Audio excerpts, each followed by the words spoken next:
Yo! What's up mga sir? Today na po tayo suruyan na pagkaunan din sa Iligan City. Ang pagkaunan na atong suruyan kay ang Papa Gyms. Located din sa May De Leon Street, Iligan City. So kung wala mo katod, asa ni dapita ni siya din sa House of Rice. Dayon at bang sa kumun, mauna dayon niyang atong Papa Gyms.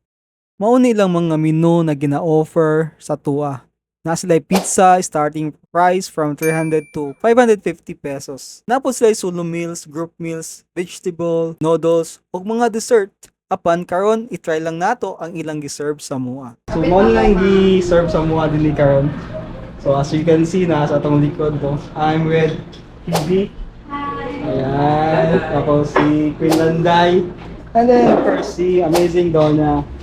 So we have here pig pie. And then mini boko pie. Alright, and then cassava cake. And saan di siya ma'am? Kuan. May chocolate. Kuan na siya, panahol, buka roll, pandesal. Boko roll, pandesal, and then puto cheese. Right?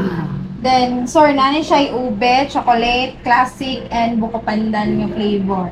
So paano siya din na siya kasi klase nga flavor no? Yes. Alright.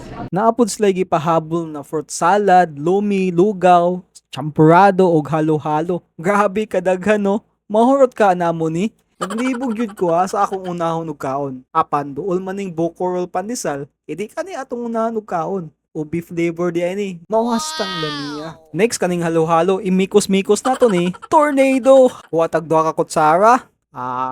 Goods na ni. Tilawan din nato. Wow, in fairness mga sir no. Lami po lang halo-halo diyan sakto kay sa timpla. Next kini ilang lumi na grabe ka creamy ug dili pud papildi sa kalami. Dayon next natong gitilawan ang ilang fruit salad, champurado ug lugaw. Maong mikos-mikos tornado na jud diba? Apan sulit kaayo kay lami man pud tanan mga sir. Mao come and visit mo diri mga sir sa Papa Gyms. Ug sulayan ninyo ang ilang mga lamian na mga pagkaon. See you.